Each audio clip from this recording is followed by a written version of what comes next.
রোজকার মতন আজকে আবারও চলে এলাম রান্নাঘরে। তো তাড়াতাড়ি রান্না করতে গিয়ে প্রথমে ভেন্ডি ভাজি করে নিচ্ছি। তো কড়াইতে তেল দিয়ে ভেন্ডিগুলোকে তুলে দিয়েছি, দিয়ে হচ্ছে নুন হলুদ দিয়ে ভেন্ডি ভাজি আমি আজকে করে নিচ্ছি। ভেন্ডি ভাজিতে না আমি পেঁয়াজ দেবো না রসুন দেবো, একদম সিম্পল আর কি, ডাল দিয়ে খাওয়ার জন্য এরকমভাবে ভেন্ডি ভাজি করলে খুবই ভালো লাগে খেতে। আমি জানি তোমরাও বন্ধুরা খাও এরকম, তবু আমি আজকে করেছি, সেটাই তোমাদের সঙ্গে শেয়ার করছি। এরপর আমি ডাল করে নেব। তো আজকে মসুরির ডাল বসিয়েছি, সেটাকে আমি শুকনো লঙ্কা আর পেঁয়াজ ফোড়ন দিয়ে আর কি মসুরির ডালটাকে আমি করে নেব। তো সেটার জন্য সরষের তেল কড়াইয়ের মধ্যে দিয়ে দিয়েছি, দিয়ে শুকনো লঙ্কাগুলোকে একটু লাল লাল করে ভেজে তারপরে আমি পেঁয়াজগুলোকে দিয়ে দিয়েছি। পেঁয়াজগুলো আধ ভাজা হয়ে গেলে ডালটা ওর মধ্যে দিয়ে দিয়েছি। কিছুক্ষণ হওয়ার পরে ডালটা সুন্দর ঘনত্ব হয়ে গেলে আমি দেখে চেক করে ডালটাকে আমি নামিয়ে নেব। তো এবার আমি কিছুক্ষণ এটাকে ফুটতে সময় দিচ্ছি।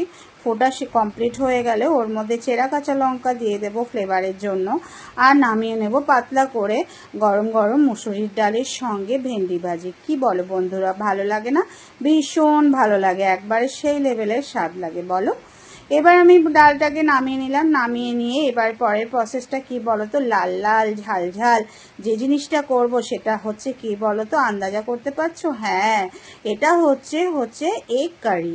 এগ কারি করার জন্য আমি ডিমগুলোকে সবগুলোকে সেদ্ধ করে নিয়ে ছুলে পরিষ্কার করে আমি কড়াইয়ের মধ্যে দিয়ে দিয়েছি, হলুদ দিয়ে সুন্দর করে লাল লাল করে ভেজে আমি তুলে নিয়েছি।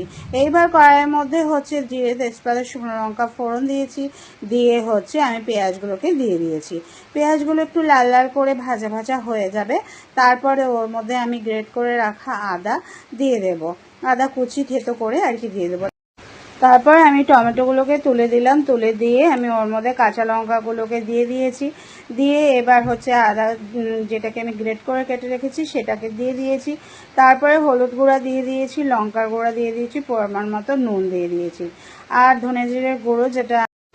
তারপরে মশলাগুলোকে দিয়ে ওর মধ্যে সামান্য জল দিয়ে আমি এটাকে ভালো করে কষিয়ে নেব। এই ডিম মশলা ডিম কারিটাকে করতে কিন্তু কোনো রকম আমার রসুন লাগবে না, এটা শুধু আদা আর পেঁয়াজের উপরে তৈরি করা। তারপরে আমার কষানো হয়ে গেলে ওর মধ্যে আমি জল দিয়ে দিলাম। জল দিয়ে দিয়ে এবার আমি ফুটতে সময় দেব। এবার উপর থেকে ডিমগুলোকে দিয়ে দিলাম, ডিম দিয়ে এবার অনেকক্ষণ ধরে ফুটতে সময় দেব। তারপরে যখন ফ্লেভারটা বেরিয়ে আসবে, একদম জলটা শুকিয়ে যাবে, ও তারপরে আমি ওর মধ্যে কাঁচা লঙ্কা ফ্লেভারের জন্য দিয়ে শাহি গরম মশলা দিয়ে নামিয়ে নেব। তো কেমন লাগলো বন্ধুরা আজকে রান্না বান্না? যদি ভালো লাগে অবশ্যই কিন্তু বন্ধুটাকে একটা কমেন্ট করবে। কমেন্ট করতে কিন্তু কোনো রকম পয়সা লাগে না, একটা বন্ধুর উৎসাহ জাগায়।